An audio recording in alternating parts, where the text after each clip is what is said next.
24th of July, this is the first time I'm having a blog in English, probably one of the few times, a reaction to the request by many foreign visitors on our site and also some people who do not understand Maltese. And the reason for this is that today's subject, which appears in the printed edition of MediaToday, talks about a subject which should be communicated beyond the shores of Malta. It is a reflection of how sorry and how sad the situation in Malta is when it comes to the way the political administration is involving itself in decisions which have to do with the executive. When I talk about the executive, I'm talking about the police. I'm in no way saying that the Commissioner of Police is involved, but I am basically under no illusion that things do not happen simply by coincidence. I'm referring to the case of a political activist, a former nationalist Christian Democrat activist, a gay activist who decided to defect from the Nationalist Party 5 days ago, well 5 days ago, to go to the Labour Party. And coincidentally, the police decide to arrest his father, the father of Cyrus Engerer, and search for drugs in his beach club and at his house.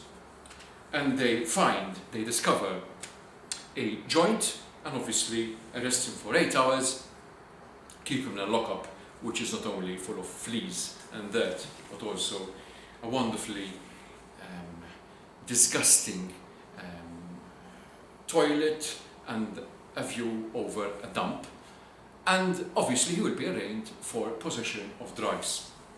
As in many countries, drug possession and drug use is condemned and not something which is obviously popular. But that's not the issue. The issue is neither the decriminalisation of drugs or whether smoking marijuana is good or bad. The issue is that the decision by the police to suddenly swoop on Chris Engerer's father in search of drugs is clearly too close to comfort and raises serious questions of collusion, serious questions of political interference, or rather serious questions of what is happening to our democratic system.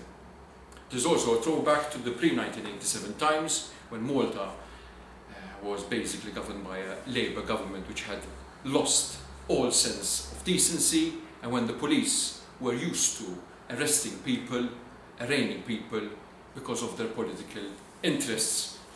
This is obviously pressure on Cyrus Engerer and the reply or a response to the fact that he decided to defect from one tribe and go to another political tribe. This is the story state of politics in Malta. This is basically a reflection of how fragile our democratic system is. It's also a reflection of how some people lose the plot, not only when it comes to running the country, but when it comes to reacting or overreacting.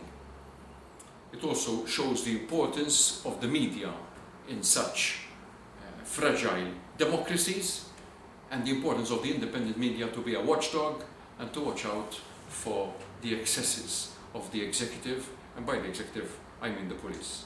On the final note, I'm in no way pointing a finger to any particular police officer, because I'm very sure that if I do so, there would be obviously criminal libel action against this newspaper and against me personally, but obviously I am free to question the fact that 5 days after the defection of Cyrus Engerer from the nationalist ruling party to the opposition party, this happened, and I have long decided not to believe in coincidences.